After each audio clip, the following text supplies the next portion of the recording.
don't understand why you're 40 years old and playing the game still. So. Well, I mean, what game do you think you're going to be playing when you're 40? When do you think you're going to stop playing games? What's the age? What's the cutoff age? When you're out of high school and college. You're a high school kid? Yeah, I'm in high school. Yeah. How old are you?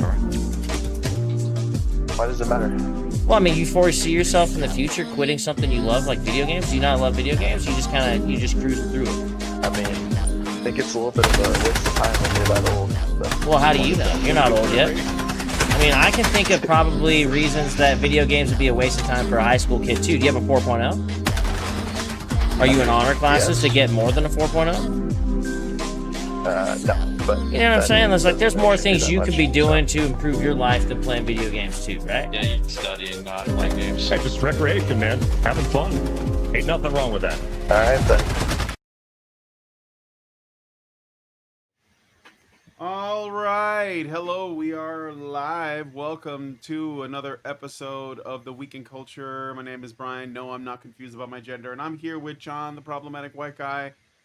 We have lots to get to. I'm just trying to make sure the music is working here. Oh, I see. So what I got to do is music is not working right now. That's no. All right. No, it's okay. I have, I'll have to figure this out on my own, but I have the Great Rebellion soundtrack playing.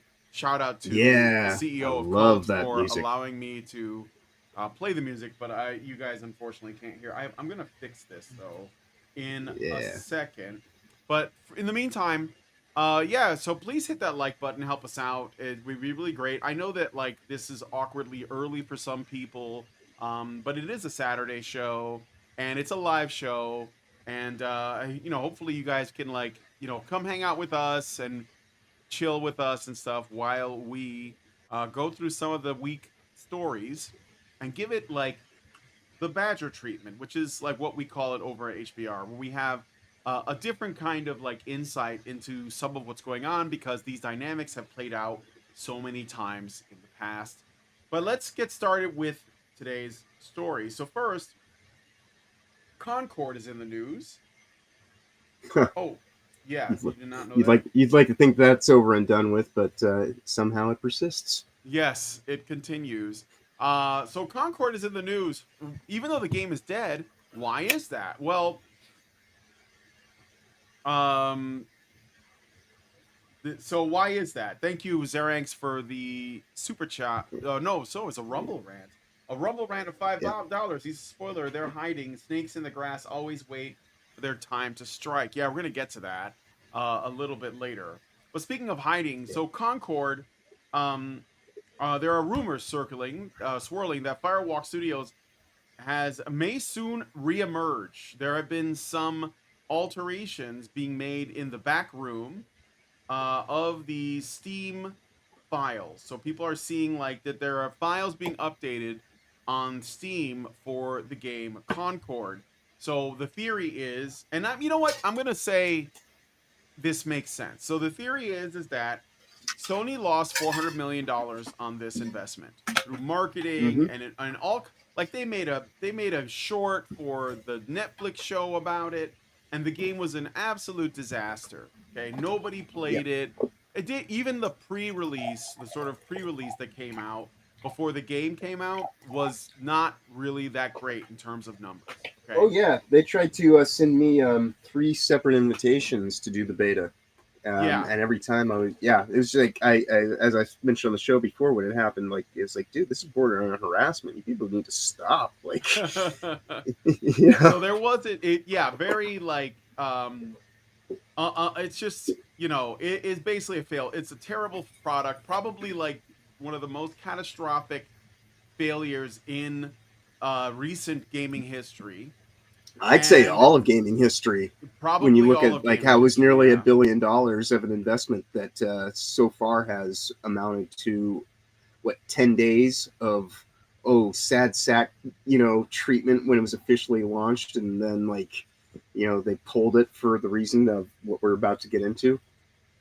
Yeah.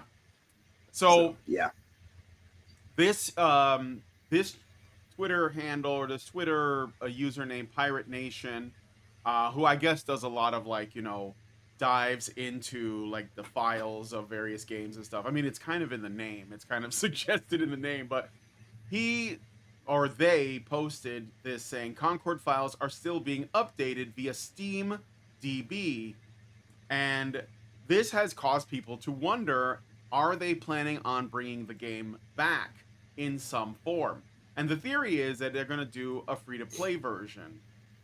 This is where people are at right now. We don't really know. So for now, we'll have to wait and see what Sony's next move is going to be, while screenshots of Concord Steam files being updated hint at a possible free-to-play release. Nothing official has been announced yet. Whether this change could signal a revival or the final nail in the coffin for Concord, well, only time will tell. The game's fate could finally be decided in the coming months, and as of now, going free-to-play may be the only card Sony has left to play in this high-stakes bet. So I guess we'll have to see how well it pays off, but this is what is happening now. Do you have any thoughts on this? Well, I mean, I think when when we were live, when the news first broke weeks ago, this was basically what I was saying is what they'll have to do just to maintain their investment. Because if they were to try to, because all those hard copy sales that happened, they can't control people getting refunded on those ones. And unless they have like something where it's like, send us your game disc and then we'll send you the credit or what the hell ever, you know, they can't do the thing where they go and take a tax break loss on it. So they're kind of like, their hands are tied. They have to stay, they've gone too far to not stay committed.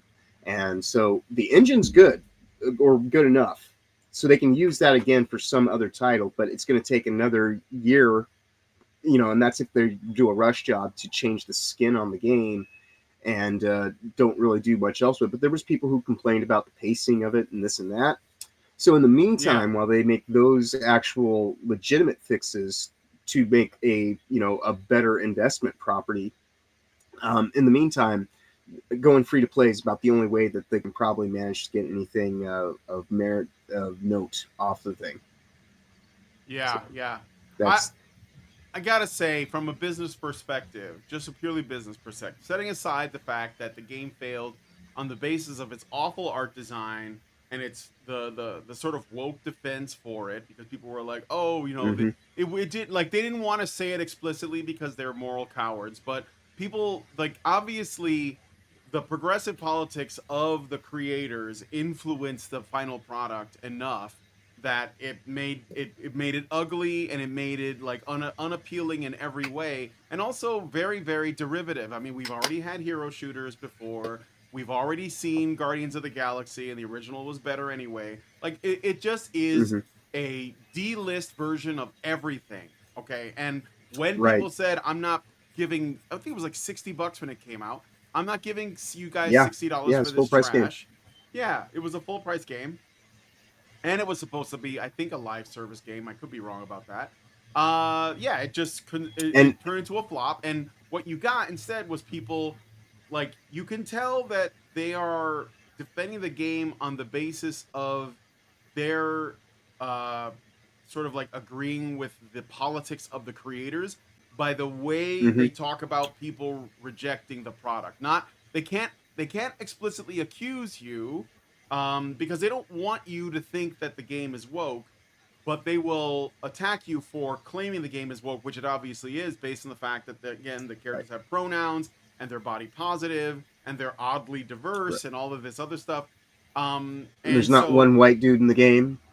I think there is just one. Maybe he's Latino though. You might be right about that. I think he is Latin. Yes. Yeah. Latino. I hate that you Latino. Guys use us Latinos to like slip under the radar. We are not your tools. We are not your shield. But anyway, so, but it makes sense that Sony would try to salvage something, because, like, obviously not everybody that worked in this game deserves, you know, their work to be like completely for nothing, right? You have like people who coded the game engine, people who were responsible for you know, like the online components and did all the coding and stuff, not the people who were doing the visual designs, not the people who were responsible for whatever the actual was. Engineers, and the coders, the actual guys in the trenches, like making that vision a reality.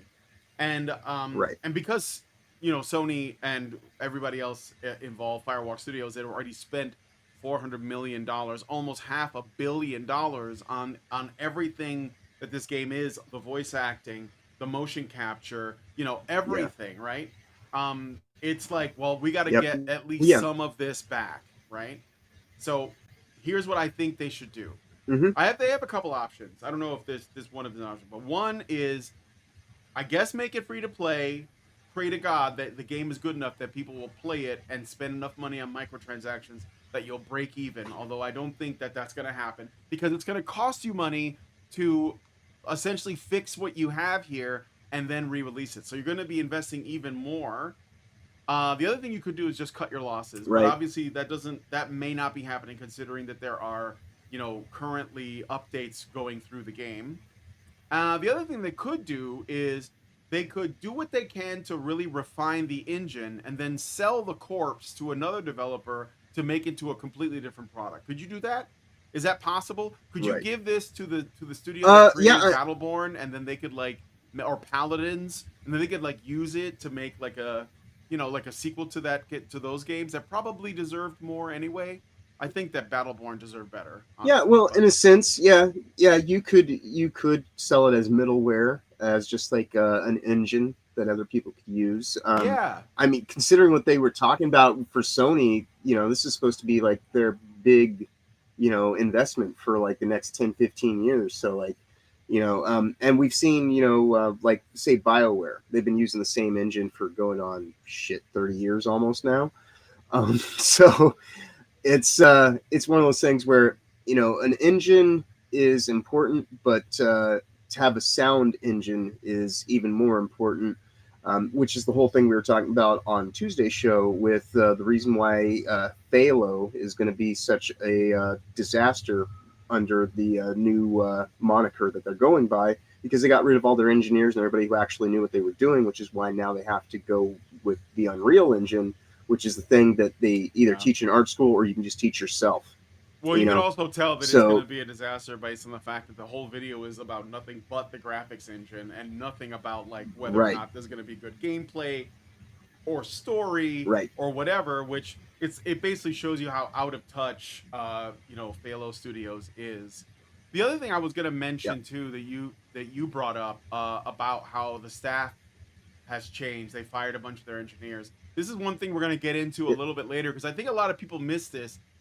From the Sweet Baby Inc. XOXO Festival video that Kim Belair, it's like her talk, and she says something. She basically exposes the truth, if you're paying attention, about why the games industry is full of global homo gay race communists now.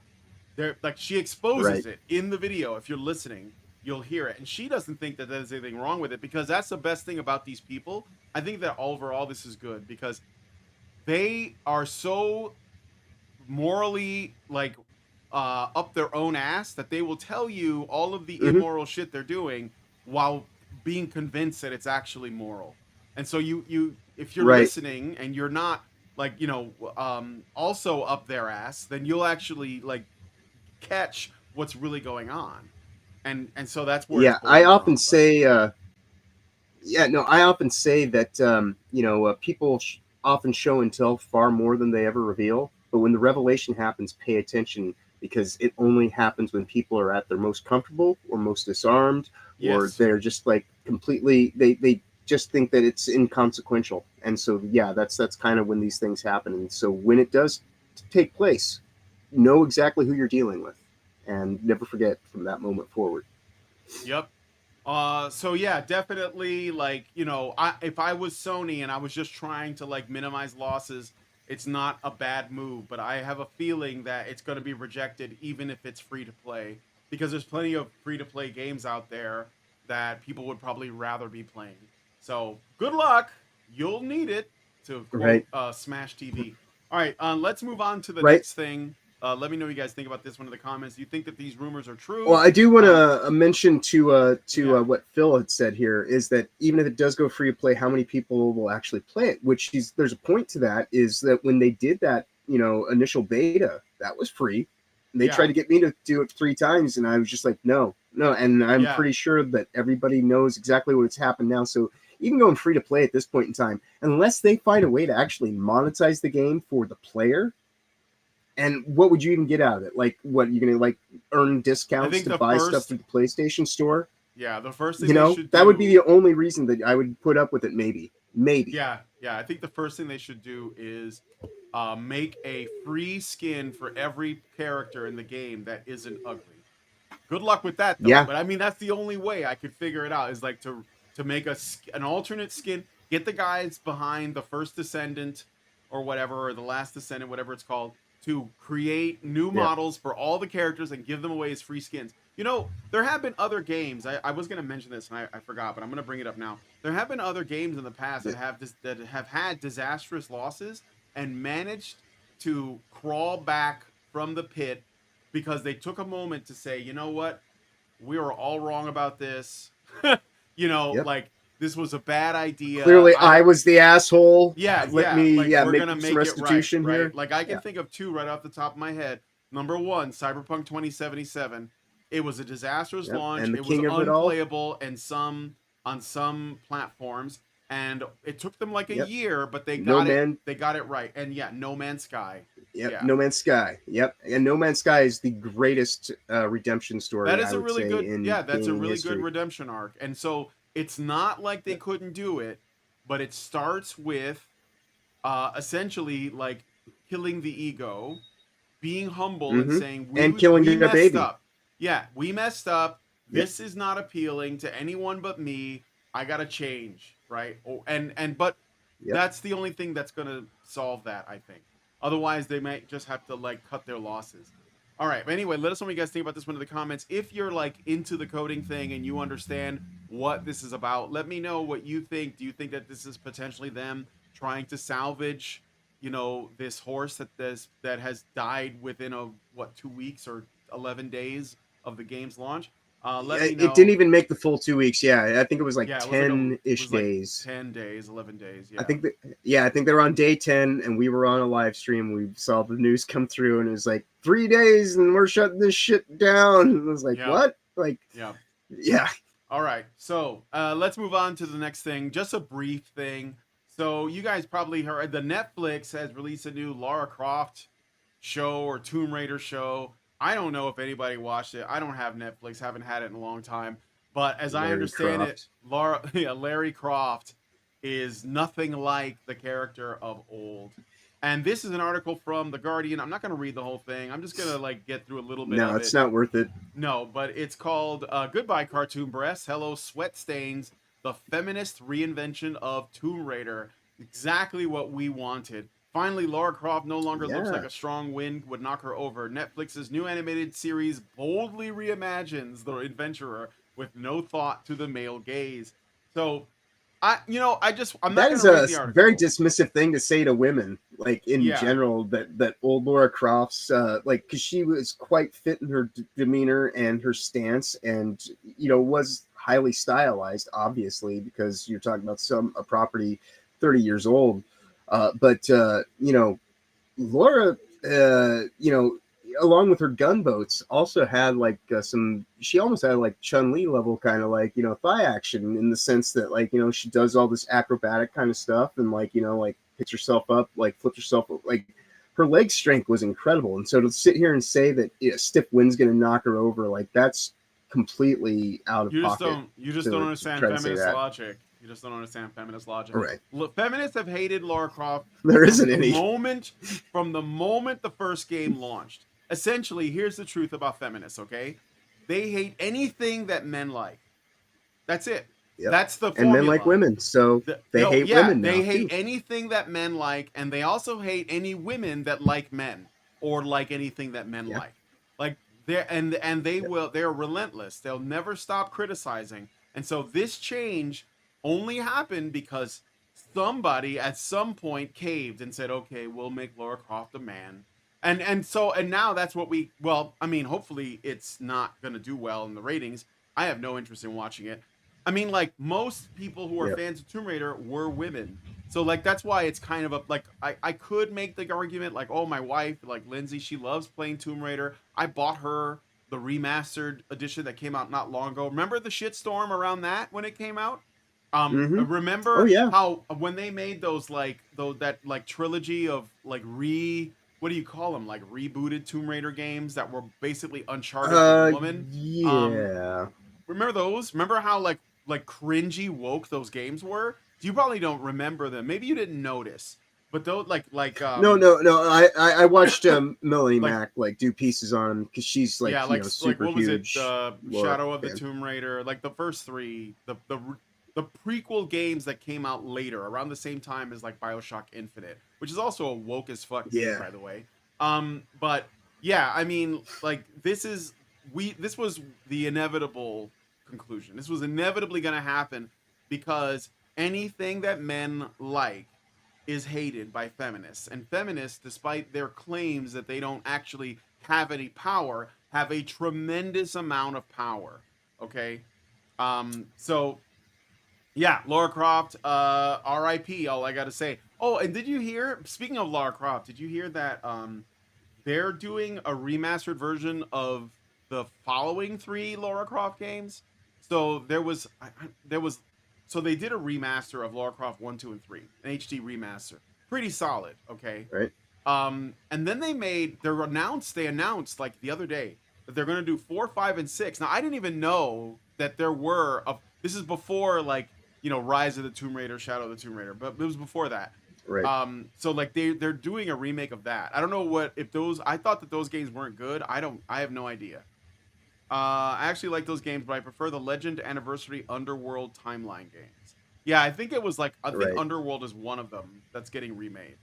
I don't know. Maybe that was a game that they were like, you know, these didn't live up to expectations, but maybe we can like make some improvements, especially considering the general direction. Who currently holds the license? I can't recall who has the license currently. I mean, Eidos? originally it was Crystal Eidos? Dynamics, obviously. Okay, Eidos, yeah, I think. Yeah, and so when it was Crystal Dynamic core, you know, like it was, you know, the people who actually had passion for it. Tomb Raider has been an intellectual property brand for longer than it was, you know, owned by the people who actually gave a shit about it. So that's part of the reason why you just kind of see Laura being treated without any agency or any actual respect, which if you actually, you know, were to give a shit about like, you know, feminine values or, you know, like anything like that, you know, like this is clearly a character who's being, you know, manhandled by corporate, you know, oversight that has no cares about the actual artistic integrity of what the character is supposed to embody to begin with. And so like that in of itself, like if you actually gave a shit about women's issues and things like that, that would be a red flag on everything that they're doing. But as you stated, you know, Well, this isn't they about, don't. you know, actually. No. Feminism was never about women. We have to stop Right. claiming that it was. It was honestly, I'm not mad or anything, It's but penis like, envy. it was never about women's rights. It was never about women's liberation. Never, ever, ever. Okay, like you can like Feminism on our is channel, vengeance. It is, but it's not even like it's not even justified. It's vengeance based on made up grievances that never existed. So I'm saying its premise is wrong. If you want to learn more about that, you should definitely subscribe to my channel that I work at professionally called Badger Live Streams or Honey Badger Radio. The ladies there talk about they know feminism inside and out. There's a really popular YouTube channel called Girl Writes What. Karen runs it. She's a very good friend of mine, and we've known each other for like 10 years. And she will give you the inside and out. I'm telling you, it was always trash. So let's just, you know, like even to say, well, this isn't really helping women is kind of like giving them too much credit. You know what I mean? Right. So, but anyway. Right. So yeah, Tomb Raider. Yeah, that there some people, very few, are happy about these reinventions, and I guess we'll see how well it does. I don't know. I don't know if it's out or whatever. I think it's out on Netflix now.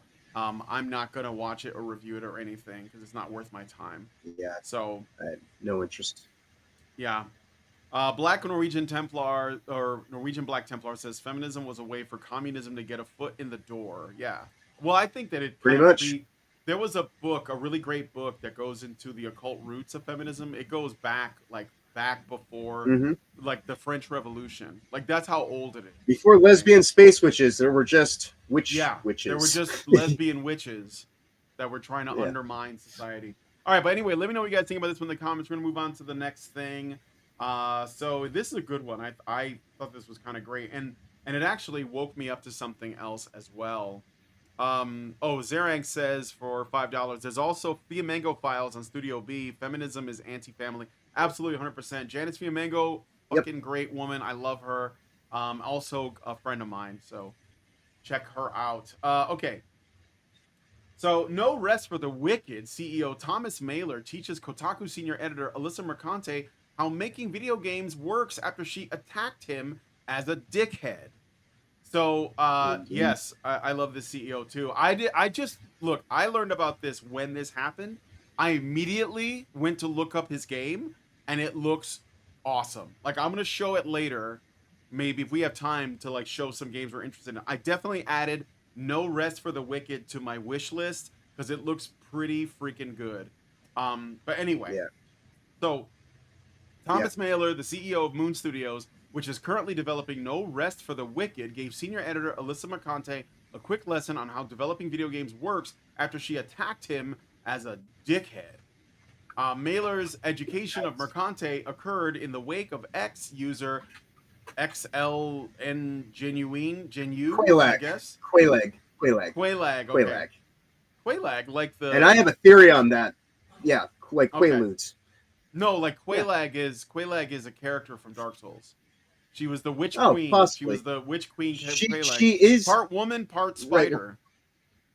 Okay, well that makes sense because she is a thought, quite clearly. Like if you look at her YouTube channels, this Quailag character, she has about 60,000 followers on multiple platforms.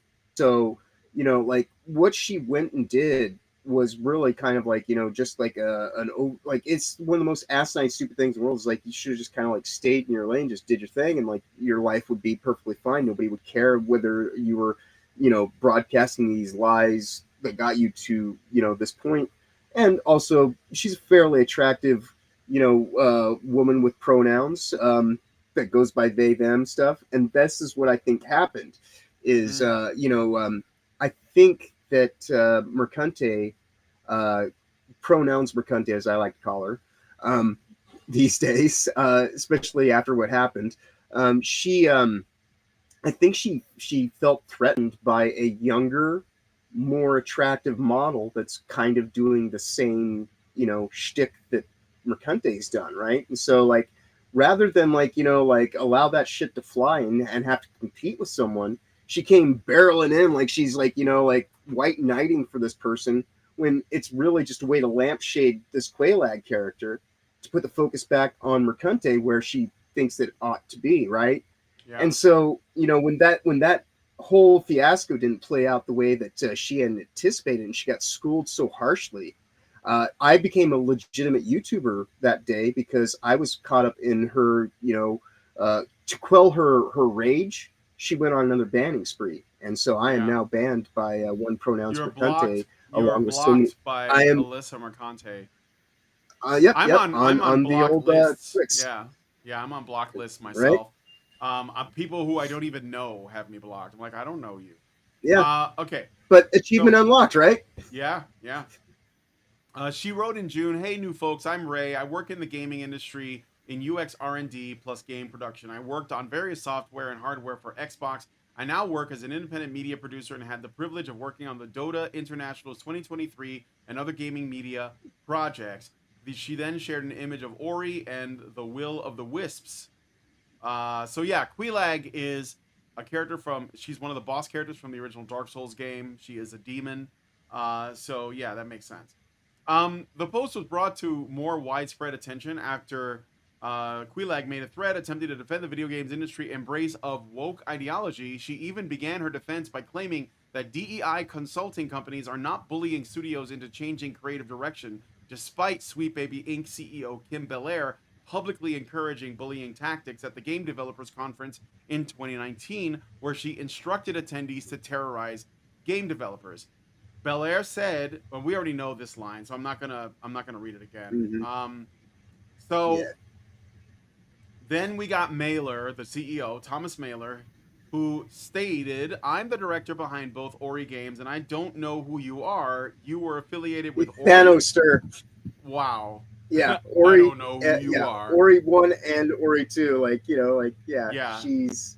In response to This this, is hilarious. Quillag admitted, "I worked with Xbox user research. I was the URA for global publishing during 2018 through 2020. Nice to meet you." And then she Publishing, also also known deleted as a post. HR Part 2. Yeah, she's in HR. She also deleted a post that stated, "Yep, I worked with Xbox user research / Deborah Henderson." Mailer then responded, "That could explain it. I didn't want to cause you any trouble. I just saw you posting that you worked on Ori and I had no idea who you are." He added, "Since you're calling people names online, I thought it was important to inform people that you never actually worked for Moon Studios and that you didn't ever directly engage with anyone at Moon. Always be nice to people, Ray, even if you disagree with them," Mailer advised. Then Alyssa Mercante decided to weigh in by attacking Mailer, and she wrote, "You're a dickhead." And then Mailer initially replied, "I don't know who you are." Mercante then reminded him that she worked for Kotaku, Yeah. who ran a hit piece written by Ethan Gatch against Moon Thanos Studios. twice in Mailer. one conversation. That is Yeah, so yeah. great. I know, right? And then she said, "Maybe you forgot." Now, how does that not seem like a threat? Also, by the way, I have the ability to destroy your reputation. Like this is them again. They're telling you what they do, and they indulge in it. Mailer then provided Mercante a Well, masterclass on how video The game other development hilarious works. part about it. Hmm? Right. Well, the other hilarious part about her saying that is, like, you know exactly. It's like as though anybody, like, everything that she does, everybody's paying attention to and spotlighting on, right? Yeah. And, you know, like, quite honestly, I mean, I'm assuming that the ban happened with me, like, after this exchange. It might have been a couple days ago. I don't know why it would have been, like, you know, what, you know, because now at this point in time, because when you went on vacation, I ended up, you know, becoming a full-time member to not only Reality Base as a full-time panel on all their weekly shows, but also Will of the Fans, and both of those guys are on on Saturday night Hypno streams, or Hypno Saturday Night. And, you know, if there's one person on this planet that she absolutely detests, it's Hypno. And so now I'm connected to the people that are connected to him. And so, like, we were talking about this the other day on Reality Based, and it's kind of like the 6 degrees of separation, where it's like, even if she can't deal with those threats, she kind of like, "Oh, I'll go for the one that's lower on the totem pole." And I just laughed it off, saying, "Wow, thanks for, like, making me actually seem like somebody who's got some legitimacy." Because, you know, 7 weeks ago, I was just like, other than doing this show with you, I hadn't even, like, made a YouTube video in like 2 months at that point. So, yeah, you know, it's like she's actually brought me to some prominence this week. And so, like, if she weren't such a giant cunt bag, I would actually, you know, send her a fruit basket or something. But, you know, like, God knows what she would do with that, and I don't really care to like, you know, get a OnlyFans subscription to find out.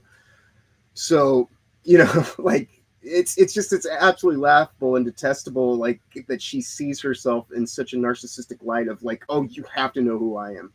No, most people don't know what Kotaku really is, or the people who work there. Well, and that's even people who know about gaming. A lot of people know about Kotaku, but it doesn't garner any real respect, and I think especially from game developers, like people that are doing real work. Jim Giraffe, what's up, Jim? Prayers to you, says, "Insert Mercante a dude in a dress." No, she's just a, what do you guys call him? A slag? I think that's the term that is used over there across the pond to describe people like her. No, she's a sex worker and journalist. That's what she is. The word I use for it is right. By her own admission, she has an OnlyFans, and, like, you know, like, she's called herself basically a prostitute before, saying this is better than, like, taking 20 dicks in a row or something. Like, can't remember the exact things she said, but it was something about 20 dicks.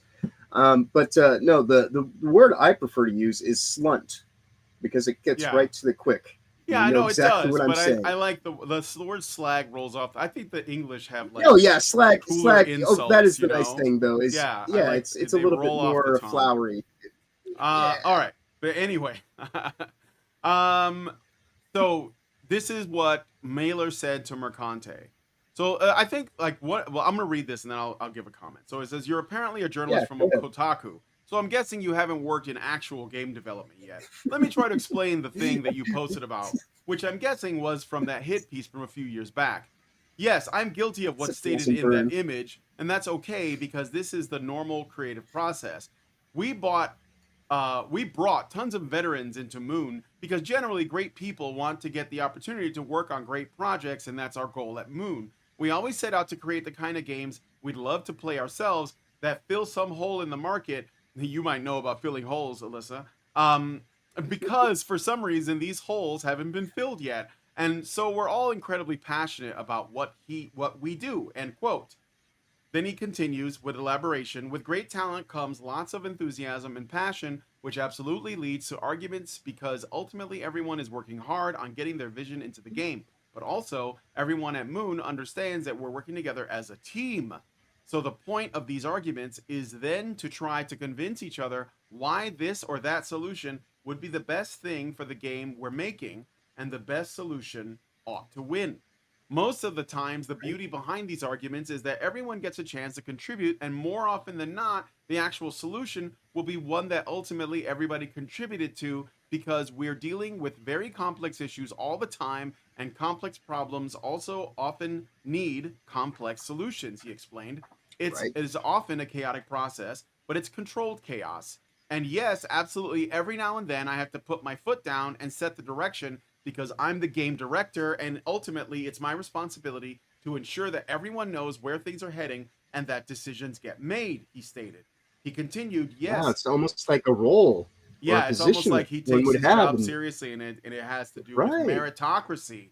And yes, it has also happened that I agreed to a certain decision, play tested some more, and changed the direction after. Again, to me, this is a normal part of the process since things get clearer and clearer the more stuff gets implemented and the more we play and test. To me, this is just how creative work happens, he shared. It can be painful, but my job, like any good director, is to understand what's going on and make sure the right decisions get made, even if some work might get rendered useless in the process. See here, It's see called killing here, your babies. even Miyamoto is guilty of that. Mailer then posted that this article was likely influenced by a number of disgruntled employees who were let go. A few years back, we hired some folks that didn't really fit our culture, so we had to part ways with them, and then this article happened.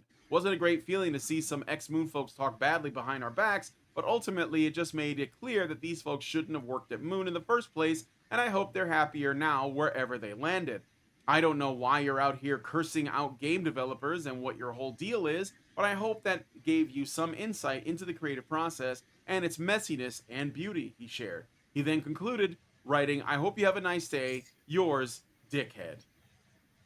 So, Which is lovely, Mercante the way did that not it respond. bookends. No, Mercante did not How could respond to she? this, and that was basically it. So, Yeah.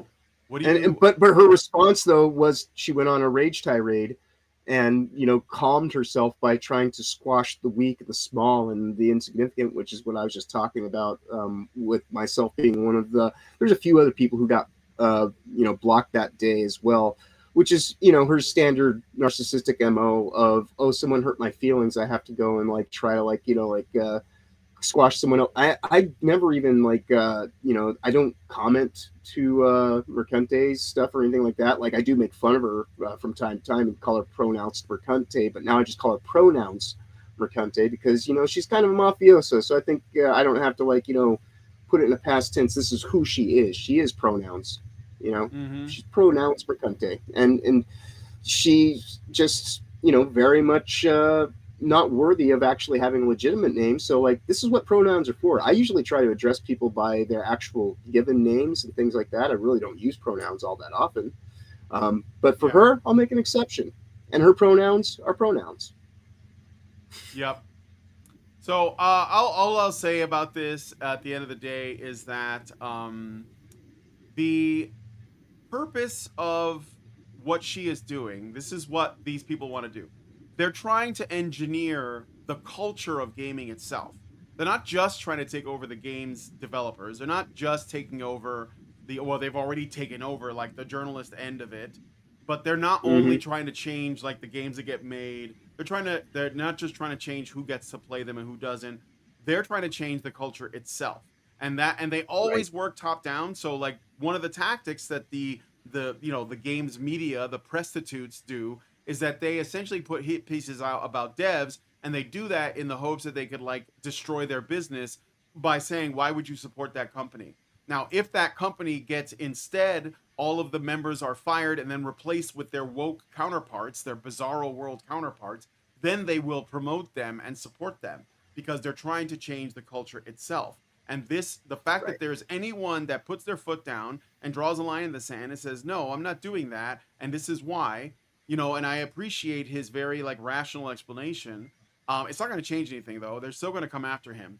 But yeah, that's something that we need to see more of. And so as a result of that, I'll get into it. But I looked up No Rest for the Wicked, the game that he's working on, and yes, it looks very impressive so far. So we'll get into that later. I will show you at the end of when we do our stuff. cake. Yeah, when we do the cake at the end. So, all right. But anyway, let me know what you guys think about this one in the comments. We're going to move on to the next story. This one is another little short one, kind of like the Tomb Raider one I wanted to talk about. This basically just means Hollywood never learns, okay? And they have no plan on learning. And the reason why, and this is like the ultimate failing of these people, and I think it's a failing of all of us to some degree, is their inability to be humble and admit that they were wrong.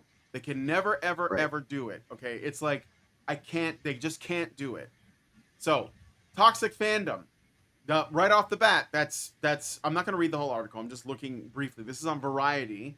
So shout out to Variety. I archive link everything because it saves on my computer, but also I don't want to give these people clicks. Right. So from Variety, toxic fandom, how Hollywood is battling fans who are, quote, just out for blood, end quote, from social media boot camps to super fan focus groups. What does this mean? It means that we're winning. We're having an effect. They are taking notice. They are being impacted. So they have to call us toxic. Now, you're going to hear this a lot. Toxic fans, toxic gamers, toxic, communities, whatever. First of all, that's just like an extension of something that they called men for many, many decades, toxically masculine. So toxic masculinity, toxic fandom is the same thing. Yes, even if you're a woman that is a part of the toxic fandom, you are essentially engaging in toxic masculinity because you believe in meritocracy, you have standards, and you have the ability and the right, at least right now, to say no to a product that you don't want. You can just say, no, I'm not going to buy that. You don't want to destroy those people's lives. You don't want to see them harmed. You just won't give them your money. That's the only thing that you have to do, and it's the easiest thing to do, and they hate it. They hate that you have the freedom to choose because it means you won't choose them. Right. These are the kind of people who think that they deserve things, right? Yeah. And there's no gratitude, there's no reciprocity, there's no symbiotic kind of understanding of the ebb and flow of give and take, and actually like being in a legitimate kind of relationship to whatever degree. Like even just standard compassionate friendships and things like that. There's the assumption that the only thing that you would ever want from a woman is sexual favors or this or that, which is completely asinine. Which you being a married man, I'm sure have other women like you just spoke about that you work with. I'm sure you get along with and consider them friends, and that is all that they will ever be. Doesn't stop me from being called an incel, by the way. Right. But well, like say like the Discord server that I started with the people that I was grateful enough to actually have come to my establishment the one night that I had anybody stop by, and I always tell people I own the Discord, but it is Sonia's Discord. Sonia Lissette, she's the best Discord waifu admin that is on Discord, and she's also amazing mod on a variety of channels here on YouTube. And there's you know, like we don't live in the same state, we don't live in the same, you know, area code, none of that stuff. So like this is someone that I just legitimately care for as an individual. We, you know, did a live stream for her last night, which you should go check out on Neon Leon's, and it was a great time, and it was in celebration of kind of like how great she is in bringing people together. And nobody there is, you know, trying to do anything other than just care for someone that we legitimately care for in the most human sense. But you know, these people, they wouldn't understand any of that, you know. And that's a failing in them, and shows far more about who they are at the end of the day than any of the things that they try to project outwardly at everyone else. Yeah. I got a super chat from James OP who said, Sonia is the best. Love that young lady for $5. Thank you, James. I don't really do a lot of talking on Discord ever, so don't I guess like I apologize for not being that involved, but it's just that I'm so busy, you know. But yeah, I appreciate my Discord and your Discord. I think that we should probably do some cross pollination there. Oh yeah. No, there is a plan. Comes across as one. Well, I know once we hit 250 members on the FFS Discord, the intention at that point in time is hopefully you know, Sonia will be back to full health, and we'll be able to start moving on to like our phase 2 plans and things like that. But once we actually have enough people, you know, that kind of carry it on, you know, a more than just it being a notification resource Discord. You know, it's also a confederation of you know, YouTube creators, which I say confederation because it pisses people off, and that's kind of the point. But when we actually hit 250, the plan is to take the FN2 tracking directory system that we have set up, and I'm going to put it on like 4 or 5 other Discord servers that I'm an admin for. And the point for that being is something might happen to my Discord. You never know. Like Pronouns Mercante might try to like send some agent in, you know, to Cabrutus's Discord. Cabrutus's Discord was in danger a couple of times. So right. Yeah. And so the idea is, you know, even if you strike me down, like you won't actually destroy the thing that, you know, actually, you know, is resourceful and important to everyone, because ultimately it's about freedom of speech, freedom of expression, and bypassing the censorship and, you know, all that stuff that you get from YouTube. So, you know, there's a noble effort behind it, but if I just sit here and just try to hold on and say, oh, well, you have to come to me for all these things, then I'm just like, you know, some self-serving asshole sorcerer. And I much consider myself to be a techno wizard who, you know, is grateful and appreciative of everything that my association with these people has brought me in a matter of mere weeks. And under 2 months, my life is completely, you know, turned around and changed in the positive. And it's only getting better, and things haven't even really like kicked off yet. We're still just in a holding pattern. Yeah. So, you know, and these people wouldn't understand anything like that. They couldn't appreciate the idea that you can actually build a, you know, a community for the sake of actually benefiting other people. It's, you know, they live in this rat race mentality of like, I have to be the center of attention or what the hell ever. Yeah. Doesn't make sense. Yeah. So in brief, I want to talk a little bit about this article, just to relay it back. And did I read? No, I already read it. So what is Hollywood doing? Let's see how they identify the problem. So I'm just gonna. They went through a bunch of examples. House of the Dragon, you know, Rings of Power, Brie Larson, even like all the work of The Boys, you know. But let's just look at Amandla Stenberg's comments, because this one like this puts a fine point on what these people think is happening. And it says here, this is in relation to the hate that she's getting, supposedly. It's not a huge shock for me, Stenberg said.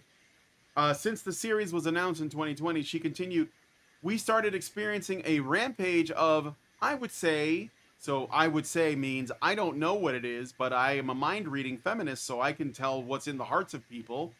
Hyper-conservative bigotry and vitriol, prejudice, hatred, and hateful language towards us. So they think they're responding to hyper-conservative bigotry, vitriol, prejudice, hatred, and hateful language. So if you're somebody who cares about things like canon, guess what? You're a hyper-conservative, and that doesn't even mean anything. But what is their solution? Well, is it to listen to people and maybe address their concerns? Is it maybe to like, I don't know, like look at what existed before that perhaps the fan base might appreciate? Is it to respect the source material of whatever it is that you're adapting and like don't like feel the need to like inject some of what you think is going to make it better? Because a lot of this always comes down to ego. These people are like, oh, Lord of the Rings existed. Well, I don't know who this Tolkien guy is, but I know that if I put something that I came up with in, it'll make it better objectively. Oh, Star Trek is really popular with people. Well, I don't know anything about what Ray, the guy who wrote Star Trek, had to say about it. But I think that if I add something that's basically just me, if I do a self-insert character, that'll make it better. Oh, Bridgerton, exists. It's a show about British people. Well, how about I just shove a bunch of blacks in there, and then I dare someone to notice. And so like when obviously they get backlash, and a lot of times the backlash just comes in the form of people not watching. It's not like every, like if Rings of Power, I think that Rings of Power, has terrible numbers. Just ended. Yeah, it just ended. Yep. Terrible numbers for Rings of Power, terrible numbers for the Marvels, terrible numbers for, Madam Web, terrible numbers for the new Indiana Jones. Like pick it, right? Acolyte, Ahsoka, all of it. They just, nobody wanted to watch it. Just like not good, okay? And they're like focused on like a fraction of a percentage of people who actually vocalize their concerns, as opposed to like a fraction of a fraction, I would say, at this point in time. A fraction of people who actually and it's not that they don't have every right to do that, but they're just criticizing. They're not like, they're not talking about, Amanda Stenberg should be picking cotton for me and the Annabelle South or whatever. They're not saying anything. They're just like, yeah, you're a bad actress. You have no like range of emotional emotions to express. Carrie Ann Moss was underserved.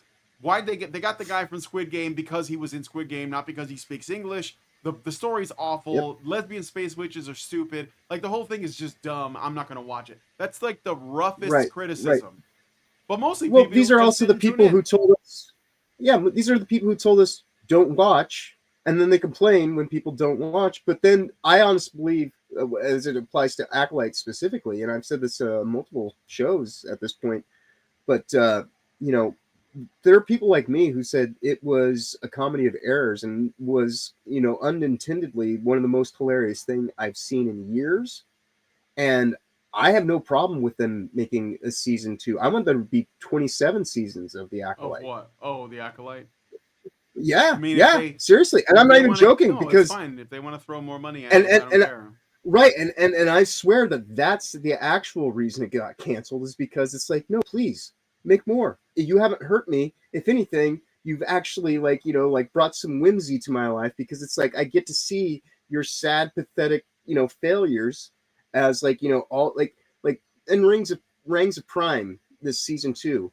All the directors were women, and their writing staff was primarily women.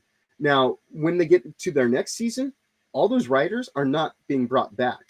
Like the epic grand failure that shows the equality between men and women has been so greatly put on display over the course of the last 5 to 10, 15 years, depending on how you want to look at it, the various stages that they've been positioned into slots of power and oversight.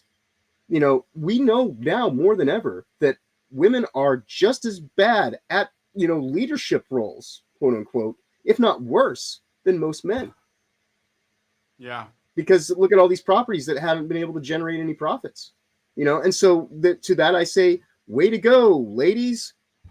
Well, actually, they're not ladies. They're more like, of the mercanti variety. Ladies, I don't have a problem with, but Of course cunts are not ladies. Yeah. Yeah.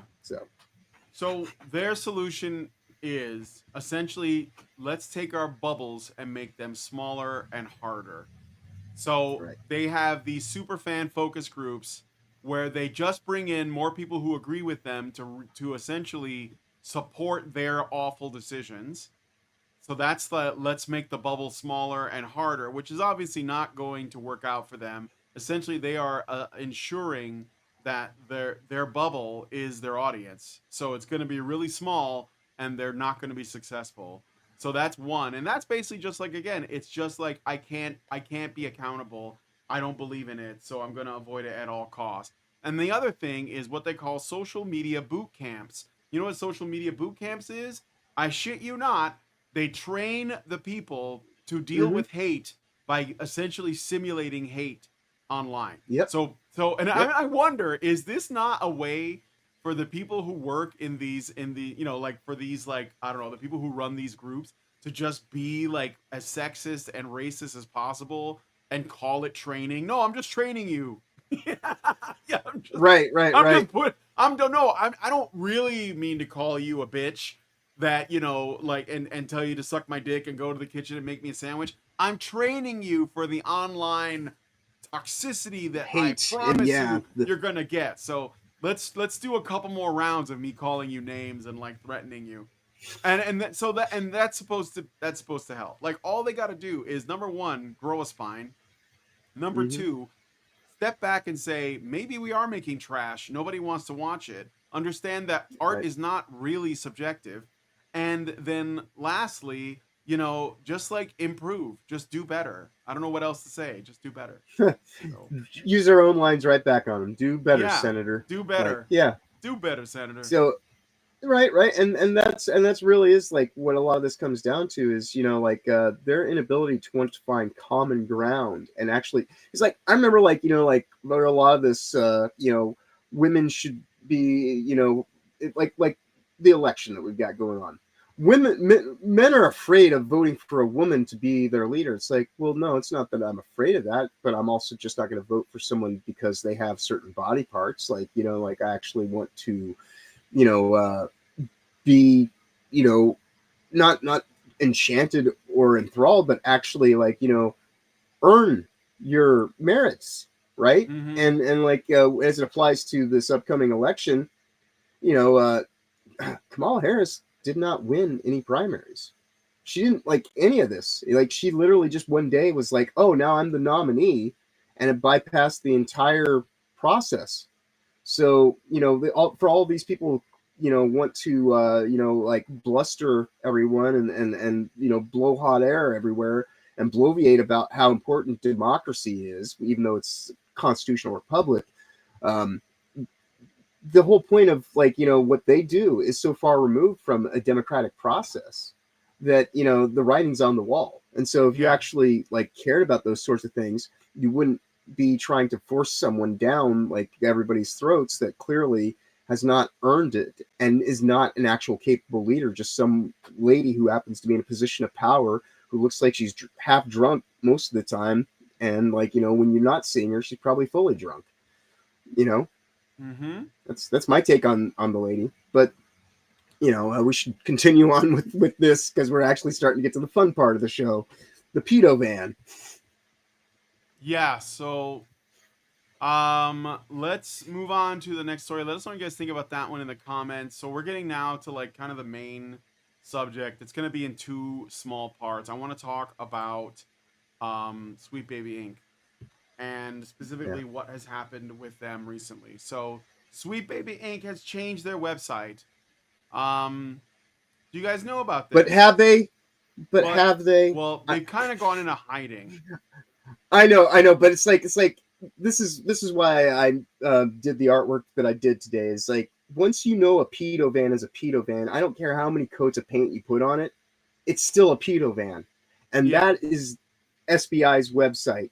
Like, it's got, like, quite literally their logo is candy in front of a baby, and I will tell you that means sweet baby, but to me that is like some weird kind of predatory kind of bullshit indoctrination programming of, like, oh no, you should take candy from me, right, and give me your children and let me be the one that, like, you entrust them to. That's what Sweet Baby Inc. is all about. And, like, these people are some of the most vile, evil creatures that occupy any arena or space, especially when you talk about what video gaming is. What does this have to do with small children, especially when a lot of the games they work on are mature rated? Like, right there, you're just like God of War, Alan Wake 2. These are mature rated games. What is this imagery with children for? I think that they're big on presenting, and I mean, I covered this when I first covered the Sweet Baby Ink thing like months ago, but it's all about Right. presenting this like innocent image so that Right, they're like a pedo van. yeah, sure, yeah, but that like it's their image. They're basically so that when you criticize them, they can play victim. Look, we just have this pastel colored website that has a baby on it. Like, Right. what are you? Why are you? What are you doing? Why are you like this? By the way, the Some spiral cry-bully is the spiral is bullshit. very sus, if you know what I mean. But Yeah, um, for a variety of reasons. yeah, for a variety of reasons. The spiral is very sus. But anyway, we've already covered like what is weird about their website, but they have a well, they would probably say they streamlined it, but it's Right. been cut down a lot. If you click on their well, you can't really click. It shows on any of nothing these currently links. in development. Yeah, Yeah, no, there's- it's just a It doesn't flat. show It's a what's going brochure on. now. Featured projects. They have Battle Shapers, Sable. Yeah, I don't know. The only thing that works is there's a contact link down at the bottom, Yeah, right and yeah, and then that there's, in like, and of an itself email. is just So they right, basically right. made it to where, yeah, if you even if you go to like outreach and workshops, learn more, it's an email thing. So they have Yeah. basically really cut back on their message on the website. Yep. And I think that again, I want to mention. I think you guys should know this, and I hope that you do understand this. But this is what these people always do. When you shine a light on them and you expose them for what they are, and you say, hey, you're crossing a line here, like whatever that line is, you cross a line, this is not okay. Then what they do Right. is, this is a Mott and Bailey, they retreat into the Mott. They're like, oh, no, we never meant to do that. This is all we want is this, whatever, insert like extremely, common, not at all controversial position here. Oh, we just want everybody to be treated nicely. Yeah, like, wow, Right. Really amazing concept. I never thought of it. And then They wait. believe in fuck around and fuck around, Yeah. but they never expect any find out to happen. So then what they do is they wait. They retreat and then Yep. they wait. And then they come back after a while and then they try to push the needle a little bit more. And this is how it's been for like a very long time. Like we've gotten to the point now where there are furry conventions and, babies at pride parades because of this little nudging to the where Right. I know Kim Bella was going to mention this, but when the country was on fire in 2020 because of a lie, that's what I'm talking about. Like how we would not have put up with this, like, Yeah. 20 years ago. But because the Right. needle has been moved little by little by little by little, that these revolutionaries, that they want to go full bore, but they don't know exactly where the line is at, so they're constantly testing the fences, as the velociraptors from Jurassic Park. What the guy said, they're always testing the fences for weaknesses. It's that. These people Yep. are velociraptors. I used to live in the Pacific Northwest, as you know. Yeah. And so the thing that is really interesting about the Pacific Northwest is it's indecent exposure if you walk around naked any time of the year, except for when they do their naked bike Pride parade thing things? through. Well, it's not necessarily a pride parade thing. It's adjacent to it though, and it is, and also during pride parades, What? yes, you can, like, yeah, it's like this thing. They call it the naked bike run or something like that. It goes through. Oh no, I know about the naked bike run. They do that in Chicago too. Yeah. Right. And so, like, it's just this weird way of kind of trying to normalize, and something that would otherwise be against the law, so to speak, for indecency, because of being right in front of children, this and that. But no, they get a free pass on it, and they do the same thing for, like, no matter how various states of undress you are, in during the pride parades. And back when I used to work at the porn shop, like, I wouldn't let naked people walk into the porn shop, because it was like, you're walking around like that out on the street. That's all well and good, but don't bring that shit in here. Like, this is, like, there's public health concerns, Yeah. like, Sure. and they would get all uppity about it. They're like, what do you mean I can't come in? It's like, dude, there's naked people on the cover jackets, not on the floor.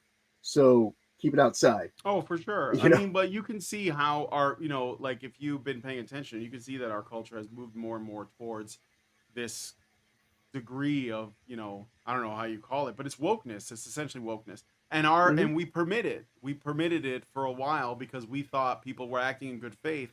And that's what I want to drive home is that they're not. Like this is not people Yeah. acting in good faith. This is not people who are your friends. They hate you. They hate you especially because they need to convince you to support them with their products. And you won't be convinced if you have any standards. So Right. um Arcade, don't insult velociraptors. They are monsters like these people are. They are not monsters. Well, no, they're just animals. They're just like birds. And they, yeah. I learned from Jurassic Park. All right, but And they could be works of fiction, yeah. So whereas these are real. these are real. Yeah, we have to actually contend with them. So I wanted to also tell you. So they basically are hiding what they have done, but fortunately, we have a solution now. You told me that the Wayback Machine didn't have anything on this. Well, the Like, Internet in Archive terms itself of got archive? DDoS attacked Yeah. by supposedly a hacktivist Palestinian group, but you never know whether that's actually the CIA trying to do like a front cover psyop, Yeah. whatever. Well, So yeah, but it's yeah. down. Yeah. For all So intents and purposes. the Wayback Machine and the archive that he was talking about, it doesn't have it, but I don't use those archives. I would suggest, and I'm going to show you guys now, that you use archive.ph or archive.today, and they have all of the old Sweet Baby Ink stuff. So if you needed to show, what the website looked like, the internet never forgets, and it's right here. And here's our friend from last week, Cameron Wild, that said he wanted to burn the games industry to the ground. And here's his baby Q&A. How do you write a good story for a game? I'm not going to read this, but I think you guys know what it's going to say. Let me share this really quick. So is that a Wolverine? Like game that's currently in development that they don't have on there now currently? Yeah, they don't have Wolverine on there. And we're going to find out. Like, obviously, there's other ways, that you guys can... If you want to know who's involved with a game, there's plenty of other solutions. And one of them would be that you just look at who the names of the people are that are involved in the development, and then look up their LinkedIn, go to their Twitter, see if they have pronouns in the bio, and that's it. That's all. They tell you what they're doing. That's what I'm saying. Because these people can't help but virtue signal. They can't help it. So they'll have like rainbow flags. They'll have their pronouns. They'll have like things like, intersectional feminist, or you can look at their education history. Maybe they learned about, I don't know, like the comparing statistics for people of color and HIV, positive diagnoses in like climate change environments of impacted by, like fossil fuels, whatever it is, you can tell. So right. Well, speaking of what you're saying specifically, that quote right there is so telling. What? Like the written story of a game is good when it understands where it sits as one piece of a larger whole. And this is where I was saying earlier on various streams that you can't spell cocaine without CIA, and you can't spell narrative design without DEI. Mm-hmm. And that is the foundations of DEI in the game industry, was through the narrative design, which is who this asshat right here claims to be, is a narrative designer, which are the people who are the governors, the limiters of storytelling. Yep. They're the gatekeepers, though. Yeah, they're the gatekeepers. So yep. Yeah. So we got the, you can archive. You can go look at the archive stuff, and we'll get into that. So that's how you find. I'm sorry, what's going on? I got a little distracted. So now we're gonna get into this video, and this is gonna be the remainder of the remainder of the show here. This is Kim Belair's talk. So I'm gonna let this play for a bit. Obviously, you're gonna be, if you haven't seen this, then brace your spines because it's very cringe. But some of the stuff you're gonna hear is that Kim Belair has to like do this kind of delicate tightrope between being really good at her job and like popular and a strong woman, and also a victim of society, and her, she is constantly in danger and afraid for her life. So she has to do both of these Right. at once, and she also frame us That's who are simply paying customers that, again, we have the right for now to our own property and the way that we choose to spend the money that we earn with our labor, and she has to try to frame us as hateful bigots. So this is going to be quite threading the needle. I'm yeah. let's see if she's successful. All right, let's take a listen. Are a narrative development company, and we are a team of narrative developers. What that means is that we do script writing, storytelling, narrative work for video games, and sometimes that means that we come in for writing punch-ups. Sometimes that means we're the entire writer's room for a project.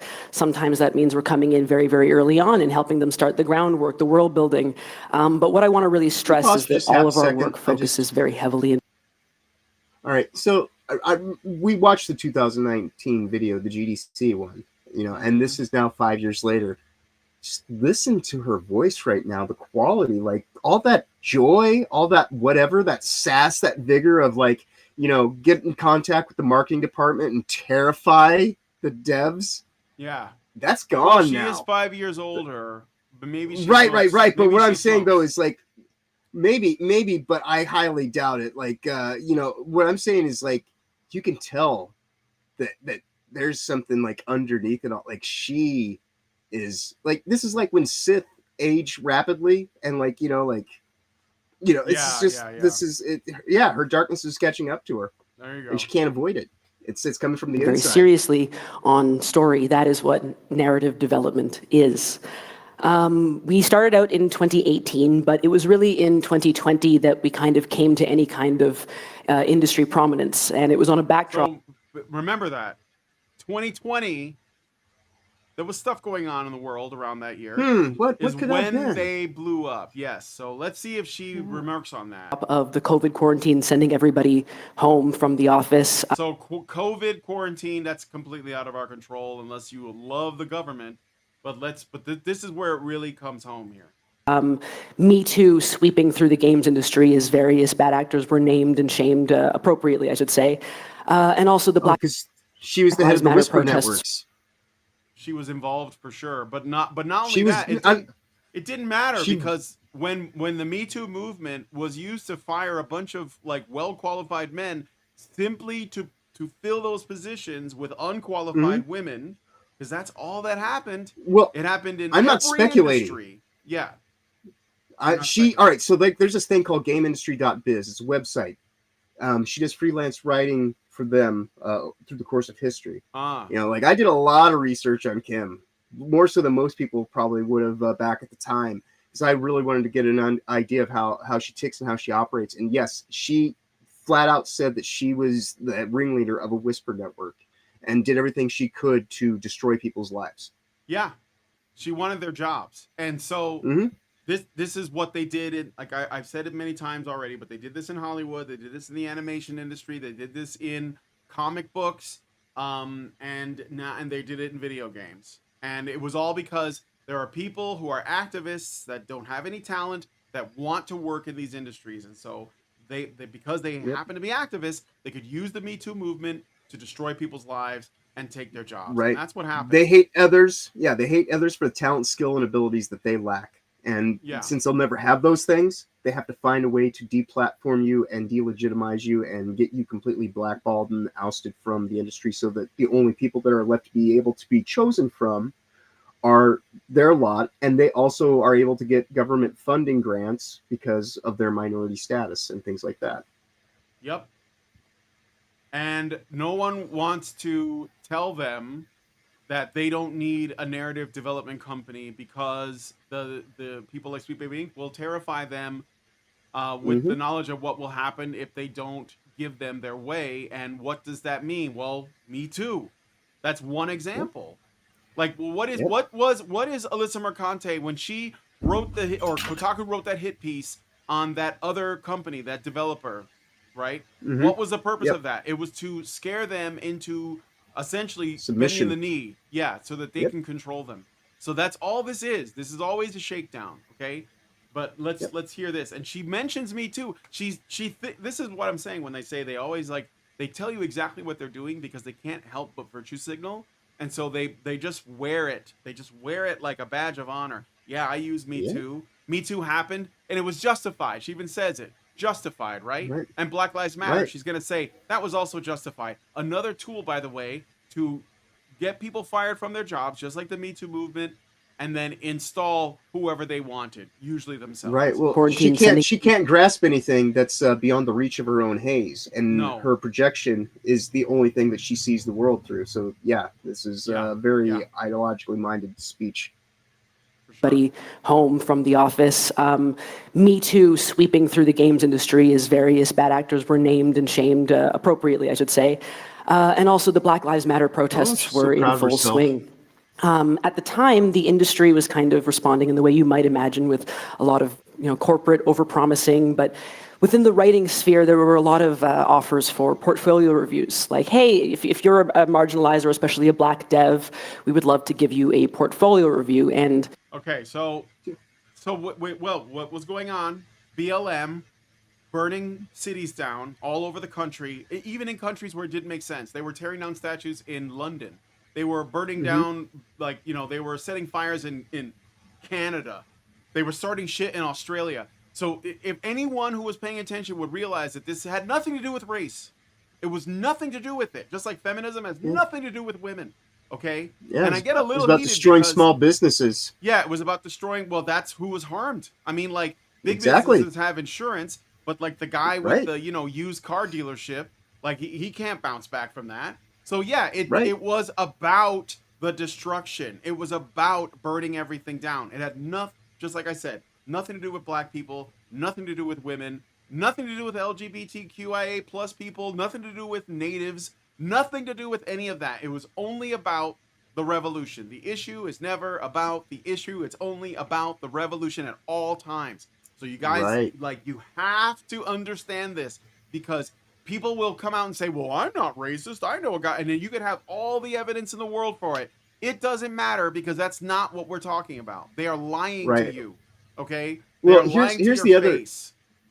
Right. And here's the other interesting thing, though, is like I'm just kind of piggybacking on what I said earlier. Is 5 years on, there has actually been enough kind of pushback and everything like that. She knows at this point in time, it's complete and utter grift. And that's the reason why all the joy, all the fucking, like excitement to say these things. She knows she's full of shit. She completely knows this is just, I have to deliver my script. I have to do the thing, because this is how I'm going to get my funding model to continue. And this is how I'm going to be able to, move from this now tainted property, which is SBI, to whatever the hell they're ultimately going to try to reform it as. And this is just a big bamboozle, sleight of hand, parlor trick, chicanery that's taking place. And she knows it. And that's why she can't even be enthusiastic about what she's saying. Yeah. I want to say I love portfolio reviews. It's something that we also do at Sweet Baby for free. So if anybody in the audience, I want to point out the other thing though. So they use what was going on in 2020 with BLM burning everything down, and the Me Too movement that was going on at the same time. I mean, the Me Too movement started before that, but it was basically in parallel with it, to essentially get qualified people fired from their jobs, destroy their careers, and replace them with the appropriate kind of people, which are the people who not are just people of color, but people who share her politics. More importantly, well, don't you know that being morally compatriots, as AOCs being morally right is better than being factually accurate. Yeah. That's right, as AOC has said. So now, this is it's also important to point this out. So when this is going on, and there are these companies, and they want to do what they think is the right thing. So when the BLM thing happened, you'll notice that all of the corporations and brands were virtue signaling around it. Now, yes, that's mostly fake, but I would argue that there were definitely people in those industries that believed what the television told them about what was happening. And they were like, I got to do something to make up for it. And of course, they believed when the black activists came out and said, well, you need to give us jobs. Because, right? And they were like, okay, well, we'll give you special treatment. And that's what happened. So they got special treatment, which she is acknowledging here. They're like, oh, well, we want to look at the portfolios of people of color, and marginalized people, marginalized voices, because they were using the violence, the destruction, to get their foot in the door, okay? And and even though they're giving them special treatment, she's still going to criticize them for not doing it enough, which is why they said corporate whatever she said. But listen to this. Audience right now is looking for a little bit of a portfolio review or want us to talk about video games, we'd love to do that. But the problem with portfolio reviews is that they also assume that it's a meritocracy, right? They assume the problem is your portfolio and not the fact that maybe there's a lot of other reasons that you are not getting the gig. So there you go. The implication is if your portfolio isn't getting through, it's because they're racist. That's what she's saying. She's saying that portfolios are not like meritocracy. These people hate meritocracy. When I was denied the job at Rockstar, they basically said in a polite way that there's no way that we're going to hire a straight white man. Yeah. You know, and I was like, you can just put me in QA. I've done QA work. I don't need to be in like a design. Like I'm like, let my talent, skill, and ability, lead me forward. And they're like, under no uncertain terms are you getting hired by Rockstar. And it's like, I think people at this point in time, if you've heard me speak enough, it seems like I should at least be qualified enough to do a QA position, which I've done before, and I've been a manager for 20 some odd years, but for whatever reason, I'm not qualified to even work in QA in a AAA design studio nowadays because, I'm a problematic white guy. Yep. Yeah. But I tell you, if you have a problem figuring out whether you're for me or Trump, then you ain't black. That's right. You tell him, Brandon. More. Right. knowing that there were a myriad problems to be solved, we created an email called talk@sweetbabyinc, and we just said, hey, if you're a developer who wants to get into the industry, if you're someone who's already in the industry and you want to talk, just talk to us. And so in that year, we ended up with a lot of people who we connected to, and we talked a lot about advocacy. We talked a lot about helping people get into the industry, and we also talked a lot about the importance of telling stories from a variety of perspectives, and especially of having those writers and those creators in the room to help you with that. And as we joined new conversations, we worked on more projects, more people joined our team. And so in that year, or in those subsequent years, we grew from a team of only 5 to a team of 16 incredibly talented. Or go back to I want to count heads really quick. All right, hold on. More people joined our team. And so in that. Okay. So 16. We got what looks to be 16. Well, yeah, right. But of those 16, we've got, probably a male feminist right there. Definitely a male feminist. And those are like the 2 white guys. Oh, hold on. There's a third one. He's also a male feminist. So 25% are men. Of those men, let's see. 3 of them are beards, and then 1 is more than likely Hispanic or like ethnically beige. Yeah. And then yeah. Okay. All right. This seems about the appropriate breakdown. Like, they have enough to say, well, we're not. There's white guys, but they're probably either all gay or they're just bending the knee. They like that. Right. Male feminism. Remember, these are drawings of people. These are not what they actually look like. Remember how charitable Feminist Frequency was with the art. Yes, I was gonna say, just think about those ladies. Remember that. Just remember the art for Feminist Frequency, and then just, right. So anyway, that year or in those subsequent years. I got a super chat. Thank you from James OP for $5. Thank you, and he says Gamergate 2 is also justified. They are scared as ones in the crosshairs. 9 months now, and real change is being done. Everyone is watching everything. Yes. Thank you, James OP. That's what I'm talking about. This is like, I was here for the first one. I was very involved. I had a weekly show.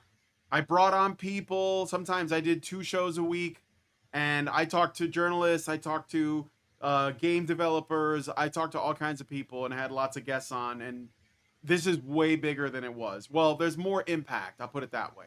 More impact. Yep. So it's not just people like, calling out people's hypocrisy on Twitter, which was like a common thing back then, because it doesn't work. Like, you have to understand these people are not They don't care about hypocrisy. They care about hierarchy, and they want to be at the top of it. That's how this works. So anyway. Years, we grew from a team of only 5 to a team of 16 incredibly talented people. And during that time, as you might imagine, a lot of game teams were looking for guidance, both in terms of narrative, but also in terms of learning how to tell diverse stories and feature diverse characters. So I don't believe this for a second. I think what happened was they Yeah. went into those studios and they said, you guys need to do this, and we're the only ones that can save you. And if you Right. don't do it, we're going to essentially like destroy you socially. We're going to destroy you Yes. reputationally. And if she started a whisper network, or if she was like running a whisper network during the Me Too movement to get people fired from Right. gaming, why wouldn't she keep that around as a tool to use against developing Right. studios at any point? And And- just like, and then go to like, these prostitute outlets like Kotaku, if they don't give her what she wants, and say, these Right. people are extremely sexist over here, right? And then Alyssa Well, Mercante she- says, well, yeah, sure, let's destroy them then. So- Right. And as stated, she didn't even have to necessarily go to Kotaku because she was writing the articles herself on GameIndustry.biz. And that used to be one of the things that you could actually link to through SBI's website back when it actually had content on it. Yep. All right. Anyway. And so naturally, because we were kind of in that conversation, we helped them. Throughout the years, again, we worked on, as I said, a ton of games. For most Let's of look at these for a second. Spider-Man 2, woke trash. God of War Ragnarok, woke trash.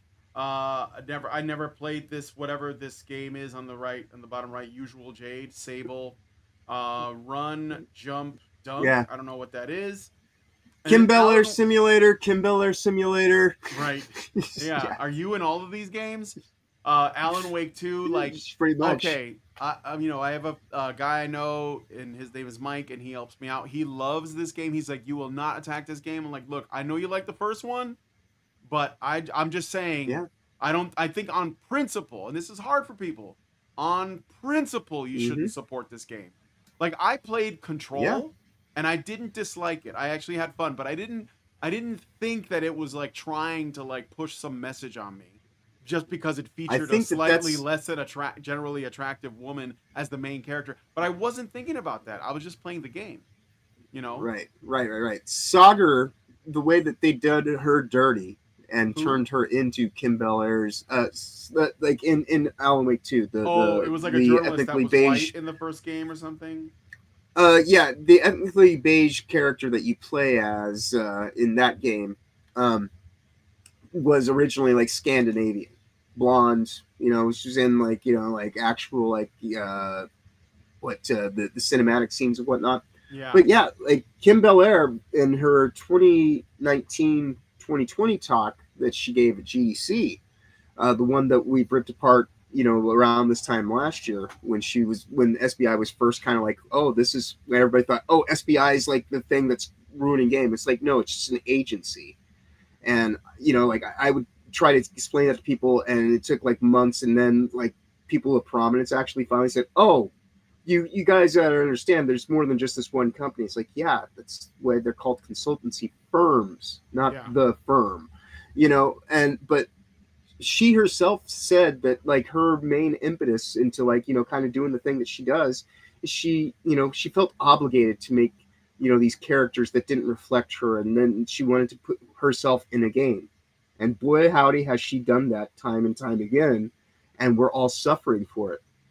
Because like her idea of like the most torturous thing to have to do is to deal with the human condition of trying to empathize with a problematic white guy. And so like, can I empathize with like a well-written character that's in dire straits and has like an actual like legitimate story? Sure, but that's not who Kim Bel-Air is. No, not at all. She's never suffered a day in her life. No. We did writing, story development. Sometimes we just kind of came on and did spot checks. But the thing that genuinely made me really, really proud of all of us was that we were living up to the title that I had wanted to. We were becoming true narrative developers, capable of taking on pretty much any task as far as a touch story on any project at any time, and that expertise was a result Narrative of is all not the different- storytelling. I just wanna say, just as an aside, it's stuff like this that makes me think that games should not tell stories, because people like this will try to inject their crap into it at all times. These are theater kids. Yeah. Okay? They're not game developers. They're not gamers. She tries to give us her gamer cred by showing how many hours she put into Elden Ring in this video. And I'm sorry, but it just comes across as super cringe. It's like somebody saying, I played Zelda before. You know, Right. I don't care. It's not I don't need you to tell me your cred. I know that Superman is actually Clark Kent. Like I mentioned this earlier in the week, but it bears repeating because of what we're talking about. Like Metal Gear Solid, tight, amazing mechanics, has a batshit crazy storyline for most people if you don't want to actually kind of get the subtext of what's going on there. So that's the whole reason why, you know, you play the game and it's tight as hell, and then you can just skip right past the cinematics. Because even for as much as Hideo Kojima may actually sit there and thread the needle of like trying to explain that how, like, you know, a rogue shadow government works, you know, and does all this stuff via black ops and proxy wars and all this kind of stuff, which is all actual legitimate stuff about the world we live in. You know, so that for a lot of people, they don't give two shits about any of that. And so, you know, make tight fundamental gameplay, and so people will actually love Metal Gear even if they've never even paid attention to the story. Right. The problem with these people is, so like what I mean is when I say, because David Joshua said, I learned in game school that a game story actually is not as important as the gameplay. Well, obviously not. No. But the thing is what these people want. Okay. Because this is the thing about video games, and this is the thing that they're also wrestling with, and they can't stand it. Okay, the thing about video games that's most important is player choice. Like, this is nothing like movies or TV or books or any other entertainment medium, because in a video game, you, the player, are in control. That's the point. That's why they're appealing, okay? But the problem with that is, even the most linear game experiences, right, don't require like a crazy story, like Space Marine 2, okay? Or I played Space Marine 1. I recently finished it on my live streams, and you know, I'm just going from set piece to set piece, fighting orcs and chaos, and there's like a story, but it's kind of happening in the background. But ultimately, you get to a final boss, you beat the game, you get your end credits. It did tell a story, but it wasn't. It was a story that was only there to service the game itself in terms of the gameplay. That's like, have you ever played Alien Fireteam? I did, but I never played the story mode. I played the multiplayer only. Right. All right. So here's the great thing about Fireteam. It's just like what you were talking about. You find evidence, like on your runs, and you don't even find it all the time. There's just like pieces of evidence, like you can find, and through that you can actually kind of like start to kind of like stitch together, because you're a space marine, and so as a space marine, you're just there. Here's a gun. There's a bug. Do the fucking math, right? Yeah. Kill that son of a bitch and keep your ass alive and watch your six and take care of your buddies, right? Mm-hmm. There's a story there, but it's completely irrelevant to how the game actually functions. Yeah, the game is fine on its own. And so like what these people want to do, and you'll notice this, okay? Look at the games that annoyed you the most because of their wokeness. When they cram the woke shit in there, the player loses control.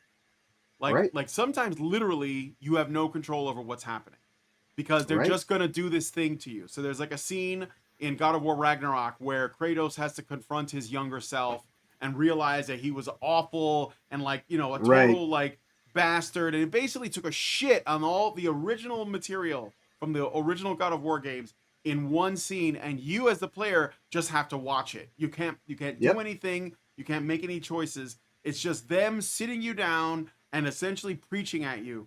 When you have to do those sections in Spider-Man, you know, where you have to be Mary Jane, like you just have to do that part. Like you can't like avoid it. You can't treat it like a side quest. You have to do that. You have to do the bits with Miles Morales.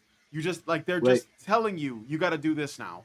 and they use that's where they use their control over you, the player, to like preach at you, and that's why I don't like those games. Like I don't mind games that have a story at all. Like I love RPGs and stuff, but I don't want people like taking control out of my hands to preach at me about some shit.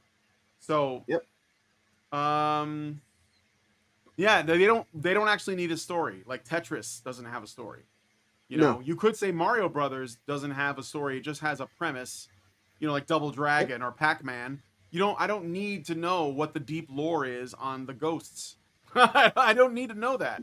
Right. You know, and so like but they want it to be important. You know that, and they sort of disenchant everything they touch when they do that. That's why there's this whole thing about like Helldivers. You remember when they were all like, "Oh, the Helldivers, you guys are siding with the bad guys, herder." And it's like, well, I don't know. Like, what's a society of bugs or robots like? Like, what are you talking about? But they just want to disenchant everything because they think they're smarter than you and they think they're better than you. Okay, so anyway, let's play them more because we got to get through this. We got like 20 kinds of work that we were doing. For those not in the industry or not familiar with it, most game writers in their entire careers will see 5 to 10 projects as just, a lifetime. And we would see that many projects in a matter of months. And what happens when you work on that many projects and you get to see the inside of so many processes is that you don't learn necessarily like, oh, here are the ins and outs of working in this specific company. You instead hyper-focus on narrative and all of its parts. And you get really good at it. You get really, really specific at it, and you become craftspeople. And funnily enough, as far as this company is concerned, that was actually my end game. I wanted us to become craftspeople because when I was a kid, I learned a lot about Carrie Fisher. And beyond her acting career, she was actually a very respected script doctor in Hollywood. And I remember finding that so fascinating and really, really striking because quite famously, she was someone who struggled a lot with the eye of fame. But it was so comforting and interesting to hear that in this community of artists and writers, she was deeply respected just for her craft. And if I'm being honest, just as a creative myself, that's all I've really ever wanted. I've never wanted to be known by audiences, really. I have never wanted to be known by gamers. That's why you're standing on a stage right now. I wanted to be... I have wanted to be known by game devs and writers especially. I want teams and studios and writers and creatives to think of us when they need a hand, when they want that more support. I want to be a game dev's game dev, and that's where I hoped it would be, but that is not handicapper. Because in October of 2023, we had about 70 games under our belt at the time, but two of them, two very, very big ones, were about to drop within a week of each other. So on October 23rd, there was Spider-Man 2, and then on October 27th, there was Alan Wake 2. Both critical and financial failures. We worked on narrative and character for both of them with Spider-Man 2? Was that literally years of work on Spider-Man 2. I mean, and we would finally it had an initial... We were very excited. I suppose between the two, it is in retrospect, we were actually like comically excited because we had... Just briefly, what? I said between the two, it is the more successful one. But if you look at its initial sales, thrust, it dropped off quickly and is not sustained. Well, yeah, probably. I mean, I liked the first Spider-Man game. I didn't like the Mary Jane bits, and I wanted them to remove them. Oh, and the Miles Morales bits too in the first game. But then I heard that they left them in, and they also added more shit, and I was like, nah, not doing it. And I don't, honestly, don't like the Miles Morales character at all. Just never liked it. Never liked him at all. I thought it was lazy, it's derivative, garbage. Like just not a good character. Sorry, any Miles Morales fans out there, sorry Miles sells, but I'm not into it. I think it's awful, and I can't stand it when anybody does that with derivative characters. Like I don't like all the bat people from the Batman franchise. I don't like all the super people. I don't like the Marvel people. I don't like any of that. I think it's all lazy. The Flashes, like we just don't need it. Like you could just stick with one, maybe two, and that's it. But they can't. Like so, yeah. I didn't care for it. Don't like Miles. I like they did that with Venom. They have like multiple symbiote characters. Like why? They have multiple Hulk characters. It's so lazy. Just stop it. a couple thousand followers at the time, mostly game devs, and we were like, okay, it's time to stand up and be proud of our work.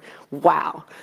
This is So she's setting this is the framing. She's setting up the framing. This is going to be so great. And then the hate came. gonna be really nice.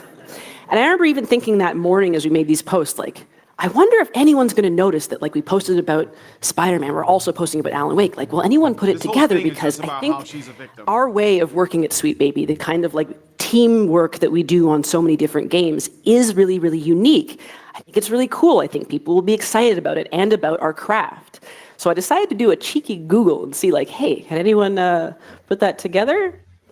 The Google went bad. I shouldn't have done it because rather than I found out the praise truth. or people going, wow, how did you do it? Or just, hey, a narrative development company, what does that mean? I'm really interested. We were It's a company that specializes in turning your games into propaganda. Yep. That's what it is. That That's removes it. any actual legitimate story and just says, Yeah. oh, well, this is time And to, you're like propagate, butchering and like proselytize. beloved franchises and being like, why are you mad? Why do you hate me? Why do you hate Right. women? I can't Instead found believe by I kind of, burned you know, all these books and you somehow think that I'm like, like a terrible person who doesn't respect 4chan and- storytelling. Yeah. Fucking fireman. So here's like the oh yeah, let's go through this. Yeah. and the worst people on Twitter. The worst people And on Twitter. looking And back, there is a 4chan, funny element OMG. to it where I go like, people were kind of talking like, I've discovered a secret Canadian company. Like, these are the guys who did it. And the discovery that they had made was actually like our public-facing website. So here's her. Yeah, it wasn't basically a saying- secret. It wasn't yeah. secret. No, It wasn't secret. And there were stupid people who did say dumb shit like that. And I was one of the people at the time trying to say, yeah, no, this is just one of many agencies. You just got to stop acting like we kill this company and everything gets fixed. This is a long, tenuous road. Like, this is the reason that you and I even know each other, is because I went and tried to explain to people, this is a long-standing issue. It's been going on for like 20 some odd years at this point. Yeah, but And- she's gonna strawman us by saying that we're too stupid to know that they weren't like secret and they were like right there in plain sight. And it's like, no, Right. that's not what happened. But I see, because like somebody's gonna say Revisionism. something dumb. Yeah, they're just trying to rewrite history on this. that we advertise our services on, and which you People are can go to laughing, right like, now if you'd like to self-satisfied, collaborate with us or those just learn more. stupid chud men. They It's not don't hidden. know. And if it is, it's very bad because it sits at sweetbabyinc.com. All those laughs But- sound Not very anymore. feminine It looks too. like you guys did hide some shit. Yeah. If you go to sweetbaby. Exactly. The most sinister actors of the Literally industry within a few often hide hours. behind harmless or infantile masks concealed their true intentions. This organization has completely it infiltrated the industry, infiltrated YouTube. the industry. Yep. So Yeah, every well, AAA. what's so bad about this? Like, you plaster it to make it look like it's awful, but Yeah. that's true. Sweet They're Baby game Inc. are writing to this basically- shitty, ESG obsessed company. Yeah. What about any of this is wrong? No, there's nothing. You know, I don't where's think the she's lie? gonna say that she's not backed by BlackRock. I don't know if that's true or not. I don't think it matters, because BlackRock could be well, backing them through like channels that don't. So specifically yeah. say BlackRock. on the fucking check. BlackRock. The money goes from BlackRock to the Arshrock think tank, and through them, there's the one chick, I can't say her name right now, but she's from India, and she's the one who created the funding model, and it was done under the guise of climate change, and it was a deal that was made with Ubisoft, and then Ubisoft spins out all these people through the HR department and teaches them how to make an NGO, a nonprofit organization, specifically for doing their slush funding. And then that slush funding they use as a way to spin off other companies. This is a Ponzi scheme. This is pyramid complete. I've gone over this. Like, there's 4 hours of content. If you go to problematicwhiteguy.com, Yeah, we've talked about it. or Problematic White Guy on my YouTube. Yeah, like I'm just saying to the people who may not, because my videos don't have a high. But if you want to go deeper into this, I actually have documentaries that go into the documents, explain this whole thing point by point. Yep. So this is all bullshit. It is. James OP, thank you, James, gives us $2 and says Spider-Man 2 was bundled. Alan Woke 2, but on PC. Thank you for that. Mhm. All right, let's listen to more. of me seeing that first post, we were not only being accused of, forcing a black person into Alan Wake, which one is cool, but we didn't do. So she's saying, I'm okay with changing the story. Again, I haven't played Alan Wake 1. I have it. I could play it just to see if that character is in there, and they did in fact change it. She's not in that one. She was in Quantum Break. Quantum Break? Quantum Break. I don't know what that is. Quantum Break, and that one is the one where like you're able to pause time and like do the whole thing where it's like it's Is that the one that had some real like live? It was only on Xbox. It was on Xbox. It was only on it was on the Xbox One, if I recall correctly, which I never purchased because I wasn't gonna get that spy machine in my house. Yeah. Yeah. All right, let's keep going. And also of putting pride flags into Spider-Man's New York, which, again, so good, love to see them, but we were not responsible for them. But suddenly... Well, maybe the problem isn't you specifically, but the ideology, which is what I've been saying for 10 years. Like, from the beginning, when people were like, this is just about ethics and games journalism, I was like, no, it's about intersectional feminism. It's about, like, Marxist critical theory that's in everything, and that's the thing that has to go, because that's the core problem. You could fire the people, but the ideology stays. Like, it's in the new people you hire. So you got to kill the ideology. That's what you got to do. Yeah. You can burn every witch that you encounter, but as long as the coven remains, there will always be new witches. Yeah. You got to do something about that. And that, I think the best solution for that is to honestly treat wokeness or critical theory or critical consciousness or Marxist theory or global homo, gay race communist ideology. The only way is to treat it like what it is, which is a religion. You have to treat it like a religion, and then you can use, like actual policy to like get rid of it. Because if and not just a religion, but a bad faith religion. Oh, it's like one that totally. that it's like it's a cult. Complete. It's a death cult, in fact. But anyway, so. Yeah, it doesn't matter that it's not you specifically. You're like, oh, I wish we could take credit for that, but that wasn't me. Looks like you guys are done, stupid chuds. No, it's you, and it's the people who are responsible for the pride flag.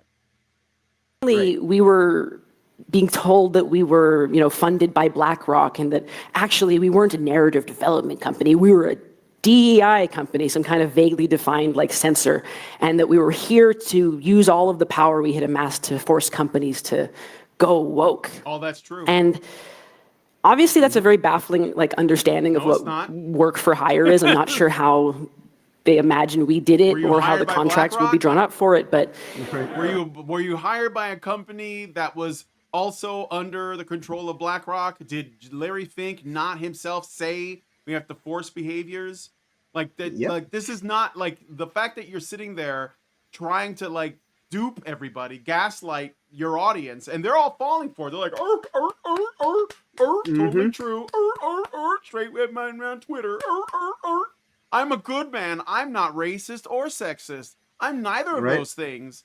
I'm a woke white woman of color that will regurgitate anything the talking points tell me. Yeah. It's fucking bullshit. Zero Cool, thank you, Zero Cool. Just made a comment. It's convenient that she fails to mention that the reason Gamergate 2 started is because one of her employees, Chris Kindred, was trying to cancel a guy for posting their public info on stream. Yes, it's true. Yep. All right. And that's how people found out about SBI specifically. Like if Chris Kindred hadn't have done anything, we wouldn't be in this position. And I'm thankful. Yeah. I wouldn't have been on Chris Kindred for doing that because I probably wouldn't have been on YouTube and trying to correct people and say, no, it's not SBI as like a single entity. This is just a symptom of a much larger, control state. And it kind of didn't matter because this is lampshading, kept evolving and spinning out of control, and suddenly the conspiracy was just alive. They were finding photos of us. All of this is true. We already debunked Alyssa Mercante when she tried to claim it was a conspiracy theory. Also, shout out to Gundam, Kyle. Who else is in here? There's another Kyle. They like him. He's all over this thing. Asmongold. Harmful Opinions. I used to chill with that guy, rock with him. Who's this over here? This is Rev says Desu. You know, VTubers, they're gonna save the world. I don't know if you guys know that. Yeah. And yeah, that like and various others. It's a Gundam. So yeah, thank you. Shout out to you all for doing all this hard work that is necessary because it upsets these people. And they Us, sometimes our families or our contractors, they were doxing me and other members of the team. Doxing Anyone my calling ass. these attacks out as No. doxing was accused of doxing themselves or lashing out. That's me. I'm the CEO. I have issues. Pretty sure there were people trying to get people fired, like Smash JT. Yep. And that's Chris yeah. Kindred right there, and like the very right next to where your mouse was just a second ago. Yep, that's Yeah, Chris right Kindred. here, For yeah. anybody who wonders, that is the one who started the fire. Yeah, that's V right there. I can't see him, but I can tell right here. This is V, the way that he formats. the shit. But yeah, this went on for weeks and then months. At its peak, which was somewhere around like February, March of this year, we were getting something like 300 emails a day, which admittedly some of those are going to be spam or bots or whatever it is, but they were often accompanied by death threats, threats to our family. No. We did have Bullshit. Show me the receipts. Where are the receipts? Did you call the police? Yeah. Show me the receipts. You're not showing the Who receipts. got You're arrested? showing, you have like this gigantic PowerPoint presentation, and you're Yeah. claiming. I don't believe these people, because Anita no. Sarkeesian did this shit 10 years ago. Zoe Quinn did this shit 10 years ago. Don't fall for it, okay? Yeah, and Just they're don't quick to fall for throw up these thumbnail images because they're easily accessible. Well, they But can do that, but then they're like, Where oh, where we are got where are the millions. police records? I got trillions of death threats. I can't show you any of them because they're just too Right, right. traumatizing. I don't want to relive the experience. I don't trillions want of to put you times. through the pain. So You know, yeah. yeah, it's just too much. I'm sorry, but you guys are not ready for the shit that I Yeah, had. To you have endure. not So seen. Just believe me when I say it. Just believe me. Okay, I was totally threatened, and my life was totally in danger. So Yep, the lady one does bomb threat protest made too much. to the police that they contacted us about, and yeah, the bomb threat that was made to the police, and they contacted. So somebody called the police and said I'm making a bomb threat. Like what? Again, no, I don't see any reports. She doesn't show any reports. She At doesn't the- show any receipts. you know, at best, all the bullshit. nicest thing you would see in some of these spaces was that we were a punchline. But any defenders were really, really shouted down quite quickly. And in moments, I think that that's not doing them enough of a service to say that they're a punchline, because this ideology, not necessarily this person, but this ideology is a serious threat. It is designed to destroy our society. That's what it's supposed to do. And then She's a something bad new is actor supposed for to a rise. bad agency. Yeah. And like, you know, like what's the word they always try to say about, like, it's like you're trying to remove my agency. Well, you're trying to superimpose your agency onto an industry. So how the fuck is that not the exact same thing? You know, tit for tat, right? Yep. So we gotta end it here. But Yeah, I yeah, think yeah. you We guys should- got the got gist that. of this. So you know, she's the victim. If And- like, and let's also- timestamp this. We're about halfway through. If you want to like do this Yeah, one again on we'll Tuesday, we can finish you know, it up news because she permitting. gets into Yeah. she talks about Elon Musk, Ah. because you know, like this guy who basically did more for climate than anybody in the world ever is now the enemy because he also made the terrible mistake of believing in free speech. So Right. she's obviously the enemy, and of course she's gonna treat it like, oh my god, he's coming for me personally. That's what I'm so special. So anyway, yeah, we'll pick it up from this point next time on Tuesday. But we're gonna go through a couple of other things. Yeah, So time for let's- cake. Yeah, let's do some cake. Let's do some good stuff Yeah, here. yeah. Send people. It's a So- weekend. We should be happy. Yeah. Let me see. So first, I want to look at this. This is No Rest for the Wicked. Gameplay. 10 minutes and 27 It's seconds. kind By of the long. way. Yeah, this stupid ad. I'm sorry. Well, no. I'm just saying for when we start back up on Tuesday, it's 10 minutes 27 seconds. Oh, in. okay. Literally So- like half the halfway point. So this is No Rest for the Wicked. And I would definitely check it out. I have it on my wish list. If you like action RPGs, it looks like Diablo to me. I don't know if it's supposed to be.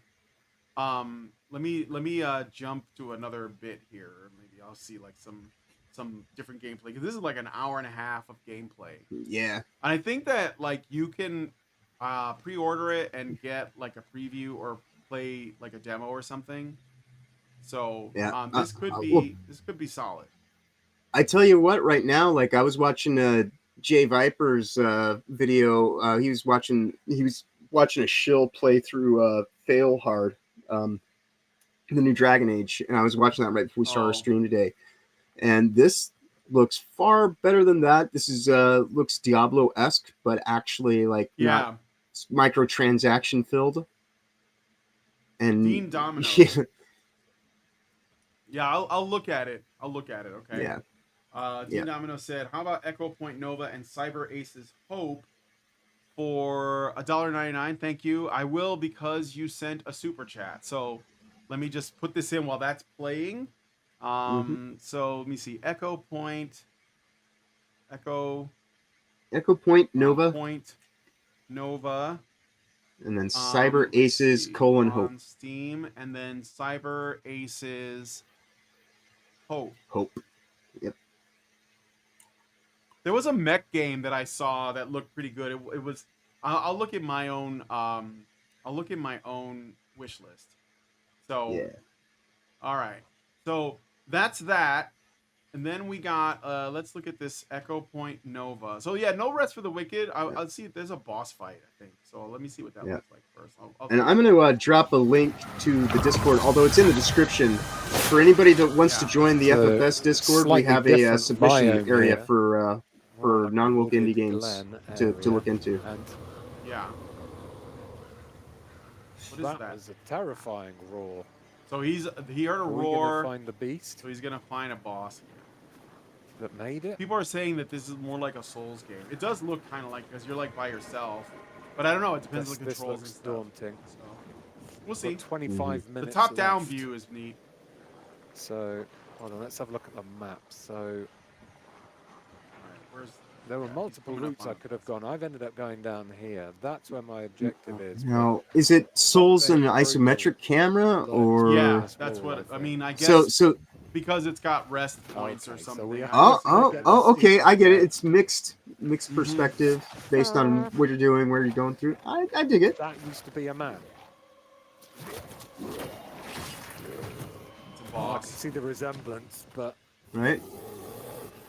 Kind of giant oh monster. my god, it's really fast. Probably not that hard. Looks good though. Yeah. Ouch. So. Ouch. And this guy is like the developer was, he was pretty based. So I think that's a plus right there too. Yes. God, this is a crazy fight. I mean, he soundly knocked off like Mercante and her erstwhile rival in the same afternoon. I mean, that's it's pretty impressive guy. Oh, I need to. Oh shit! I died reading the text about needing to wait 3 seconds before I could consume more food. So you can't. So there you go. There's that. Hey, Fracas Maximus. All right, let's look at this Echo Point Nova. This was suggested to me by Dean Domino 25. So let's see what this looks like.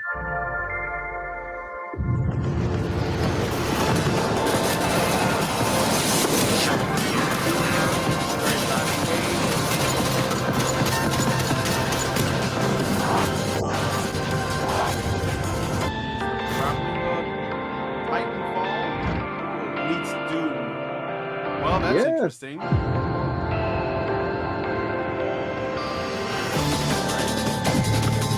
And I would say a little bit of like Mirror's Edge. Yeah, Mirror's Edge. Well, Doom has that. Yep. Or what do they call it? The new version of that, the cyberpunk one with the ninja. Yeah, I've got it. Yeah. Ghostblade or something like that. Very fast. Yeah, I dig it.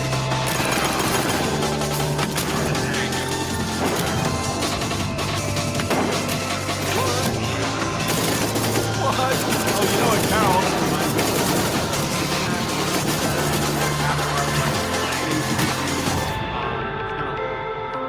Oh, 2 to 4 player co-op. Okay. Right. Now you have my attention.